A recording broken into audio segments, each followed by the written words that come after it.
12 people at Navy Yard, essential personnel, returned to work at the facility. Details of the tragedy are still coming out, but sadly, a growing body of work has revealed the mental health and emotional impacts that events like these have on their survivors and on their surrounding communities. We're joined today by Alan Lipman. He's a professor at George Washington University's Medical Center and the founder of the Center for the Study of Violence. Alan, thank you so much for joining me today. We will have people who are returning to work today, and if not today, certainly in the next weeks or so. What are they facing? What's the road ahead like for them? Well, you start with a very important point. The fact is that in the days and weeks and months and years to come, looking at the past events and the research that we know, the fact is there are going to be very powerful psychological circumstances that come about as a result of these events. So first of all, the people at the Navy Yard who directly experienced these events, who were in the line of fire, who were hiding out, who didn't know whether or not they were going to be the next victim, these are people who studies show between 10 and 36%, 1 in 3, are likely to develop post-traumatic stress disorder, which, as many may know, is a very serious disorder that involves powerful symptoms of anxiety, avoidance, depression, and these are things that many of the people, particularly those who come from a military culture, well, they might have heard of. They may not have experienced before at the Navy Yard, so it may strike them with a kind of surprise, and as we may talk about, a kind of embarrassment. Secondly, and I think less known to your viewers, is that the entire communities in these events are profoundly affected. It's been shown that after these mass shootings, that remarkable proportions of the communities experience anxiety, isolation, symptoms of depression, symptoms of withdrawal. There is an overarching effect of these events. They feel intruded upon, and we need to be aware that these are circumstances, these symptoms, for both groups, those in the line of fire and those in the community beyond. They last for a very long time. Once the camera crews and the focus is gone, longitudinal studies have shown that these last for as long as 3 years. So this is a very powerful and long-lasting problem that we are now faced with in this city. And I talked to Frank DeAngelis, who was the principal at Columbine High School. Right, I've also talked with Frank. And he says that when events like this happen, these sort of mass shooting events, it re-triggers the event for him as well. And this was in 1999 that this event happened to him. Another excellent point. What you are pointing to is this is a focal symptom of post-traumatic stress disorder. We refer to it in the field as traumatic re-experiencing of the event, which means that if you've been through a shooting or if you have been through another kind of disaster in your life, it's as if the mind can't let go, and both in dreams and in waking life, even the smallest reminder, a television story or a backfire going off, can remind you again and again and again of the event. Now look, if we intervene in the right way, both with those in the direct line of fire, the active shooter, and in the community, we can prevent these kinds of reactions right at the outset. But to do that, as in all of these circumstances, we have to make the community aware and make them aware in the right way.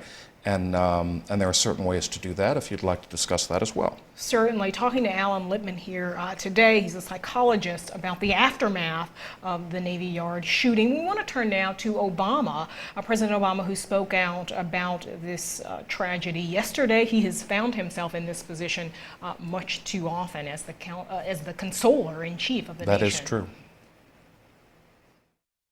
We are confronting yet another mass shooting. And today it happened on a military installation in our nation's capital. It's a shooting that targeted our military and civilian personnel. These are men and women who were going to work, doing their job, protecting all of us. They're patriots, and they know the dangers of serving abroad, but today they face the unimaginable violence that they wouldn't have expected here at home. And what exactly is his role, and even the sort of national role that we all will play in helping this community and these survivors move forward? That's a very important question. And, you know, we have seen these events in my own work, starting in 1998, beginning with Pearl and through Columbine, and each president has responded to them actually quite differently.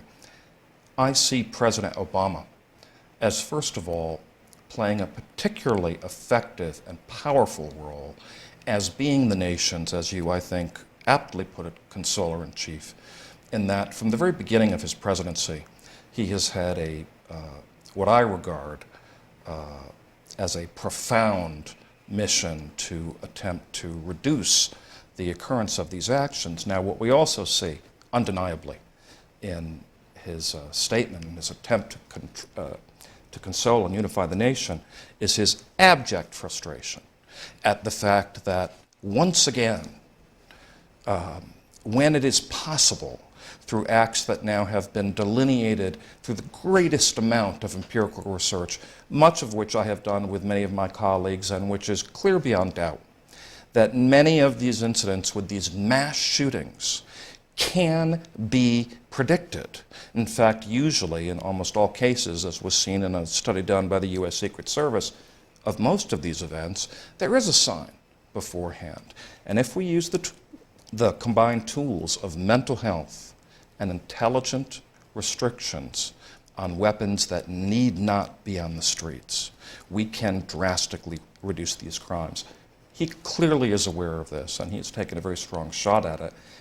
And now, with that effort having, for the time being, somewhat temporarily receded, you can see his frustration that has now occurred. What is the common thread here in terms of the people who commit these crimes? You say that research suggests that there are signs that people can pick up on. Here we have a man named Alexis. He's 34. He was 34.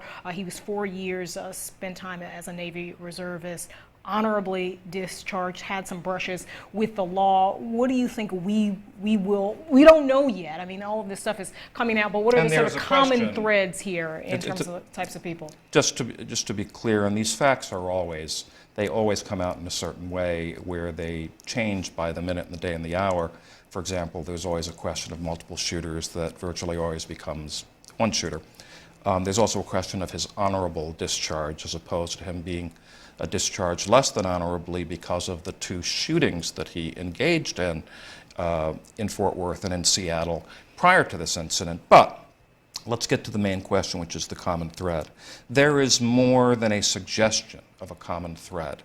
There has been tremendous research, including the extensive Secret Service study that I referred to, as well as much research that has been done across the country, including my own, which shows the following. We can talk about this issue as involving 2 sets. One set, which President Obama tried to deal with, is the large, overarching, and wildly unrepresentative for the United States deaths due to firearms, which come about not largely as a bout of mental illness, except perhaps for an antisocial personality disorder, but largely because of a result of a propensity towards crime. Then we have these much less frequent, but characteristically different mass shootings. And in these mass shootings, in Columbine, in Aurora, in Sandy Hook, and as the days go on, it is beginning to be revealed, perhaps here as well, we have a combination of some form of untreated mental illness or undertreated mental illness combined with weapon availability. PTSD. His father said that he had PTSD and an anger management problem. Right. Now, here's a person who was walking around. His father said that he had an anger management problem. Up until the days before, the people who knew him most closely said that, well, you know, I didn't necessarily see him as the kind of person who would murder anyone, but I certainly saw him as the kind of person who would commit suicide. This is a person who was seen as at risk. And if we look at Virginia Tech, if we look at Aurora, if we look at Pearl, if we look at Columbine, if we look at Paducah, if we look at Sandy Hook, I could go on. In each one of these shootings, there have been clear, in fact, clearer indicators that the individual who was going to commit them was displaying signs of a mental illness, right, was displaying signs of violence, and had stated his desire to commit a threat. Now listen, mental illness is typically not an indicator of violence, as the president has pointed out. And people with mental illness more likely to be group, victims of violence. Yes, in fact. as a group, right. people with mental illnesses are less likely to Right. commit violence. But the people who commit these mass shootings, as a group, are people who, almost without exception, have been suffering from an untreated mental illness,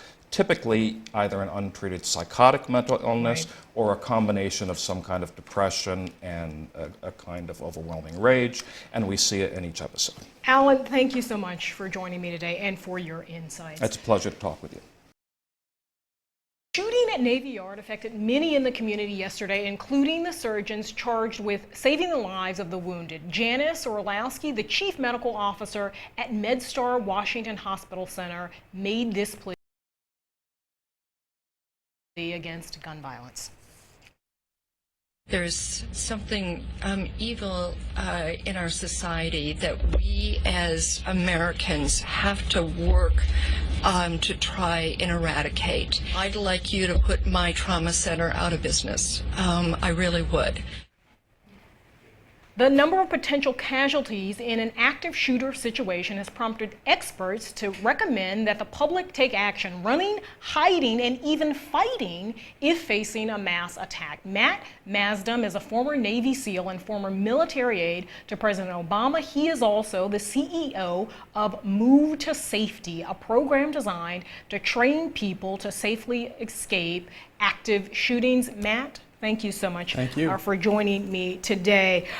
We heard over and over yesterday when this was going on from officials who were holding press conferences and tweeting about this. The one phrase they kept using over and over was shelter in place. You seem to think that's not actually good advice. Yeah, I think sheltering in place during an active shooting is akin to sheltering in place